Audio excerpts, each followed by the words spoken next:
여러분 안녕하십니까. 이수욱TV의 이수욱 PD입니다. 게임 체인저 이야기를 계속 하고 있죠. 그러다 보니까 지금 정치권에서 일고 있는 어떤 돌풍에 대해서 좀 말씀을 드리고 싶은데요. 우선 이준석 국민의힘 30대 중반의 당대표 후보로서 뛰어들면서 돌풍이 일고 있다. 이렇게 이제 많은 언론에서 조명을 받고 있습니다. 그 이유는 이제 아무래도 이제까지 소홀히 했던 2030 세대에 대한 그는 어떤 언급이 계속되고 있고 2030으로 이야기만 끝날 수 있는 이야기가 아닌 것입니다. 그래서 당내에서나 또는 국민들의 그런 어떤 뭐라 그럴까 관심도가 높아지고 있는 사항입니다. 그래서 그 부분에 대해서 이제 계속해서 언론의 조명을 받고 있는데요. 이제 5명 후보자로 나섰는데 나머지 4명은 이제 모두 중진이지 않겠습니까?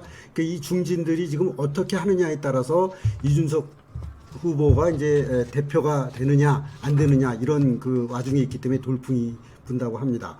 그런데 이제 그런 와중에 지금 중심권의 인물에 계속해서 거론되고 있는 것이 이제 윤석열 전 검찰총장에 대한 얘기죠. 근데 윤석열 전 검찰총장은 어저께만 해도 강원도 처가 쪽에 방문을 하게 된 거죠. 같이 이렇게 동참한 분들도 있고 또 거기 음식점이라든가 또는 주위의 동네 분들이 같이 이제 사진도 찍고 그래서 사실적으로 정치를 시작하는 것이 아니냐 이런 이제 얘기가 많이 드는 것입니다. 뿐만 아니라 이제 이분과 관계되는 친구인 국민의힘의 권성동 의원을 만난다거나 또 정진석 의원이 또 만난다거나 중진 의원들을 만나고 있고 윤희숙 의원 얘기도 나오고 또 거기다가 유튜브를 대동하고 골목 상권을 이제 모종린 교수와 같이 이렇게 탐방한다거나 이렇게 돼서 결국에는 정치를 시작을 했다 이런 얘기가 이제 강력하게 돌고 있습니다. 그래서 이 부분은 정치권의 돌풍으로서 지금 윤석열 전 검찰총장과 그다음에 이준석 당 대표 후보에 대한 이야기가 돌풍처럼 움직이고 있는데 거기에 또 때 맞춰서 이제 조국 전 법무장관이 조국의 시간 해서 책을 출간을 했는데 이 책이 이제 거의 베스트셀러까지 가는 모양입니다. 그러다 보니까 거기에 대해서 송영길 당 대표가 이렇게 기자회견을 열고 조국 법무장관에 대한 그 부분에 대해서 이제 사과도 하고 이런 경우가 있었습니다.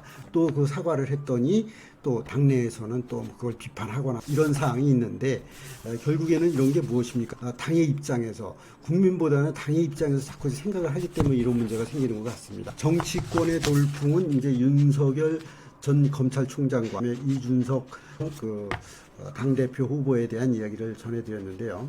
자, 이런 것과 관계없이 이제 경제 쪽을 좀 보겠습니다. 경제 쪽에 이 IT 부문에 이거는 열풍이라고 지금 표현이 되는데요.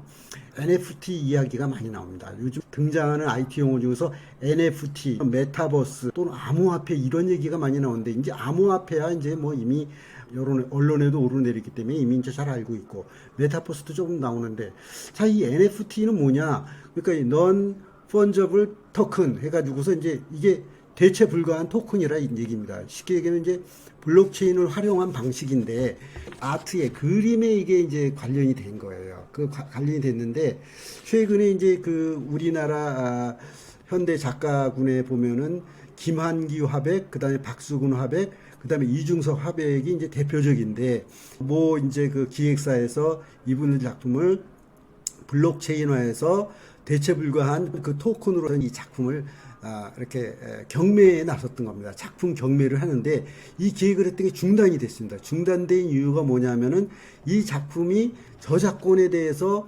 NFT 한다는 거에 대해서 깊이 이렇게 협의가 덜 됐다는 얘기가 되겠죠. 그 다음에 또 이게 하다 보니까 또 위작이 될 수도 있다는 거예요. 이런 식으로 시비가 걸리고 있는 모양입니다. 그래서 큰 마음을 갖고 이 준비를 하려고 하던 기획사에서는 일단 잠정적으로 중단을 한 것이죠.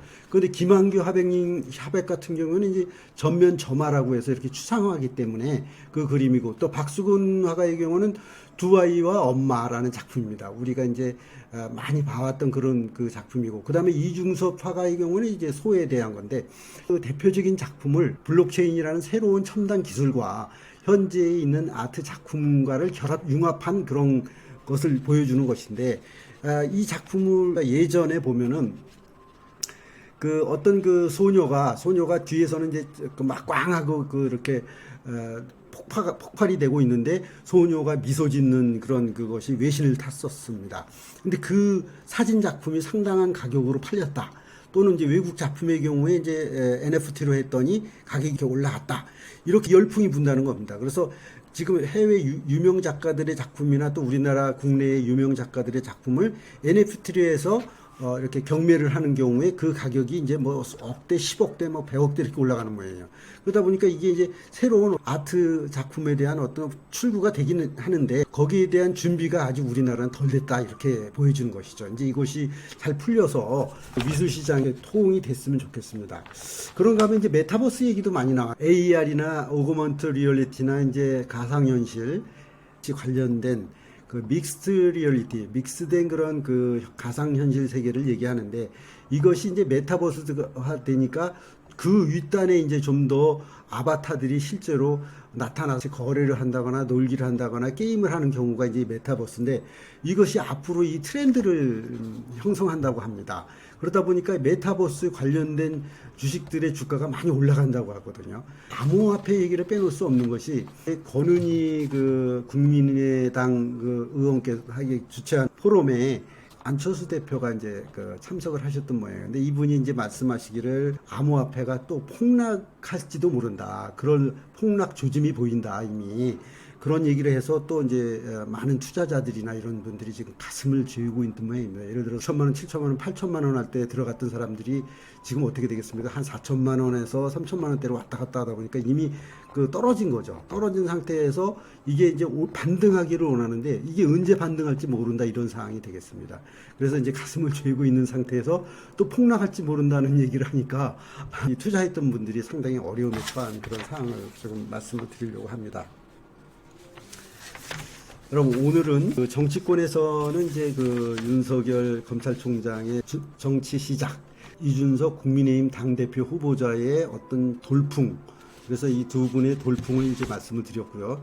경제 분야에서는 NFT라고 해서 Non-Fungible Token, 그래서 이제 대체 불가한 토큰에 대해서 말씀을 또 드렸고요. 그다음에 메타버스 사항을 잠깐 소개해 드렸고, 그다음에 암호화폐에 대해서 말씀드렸습니다.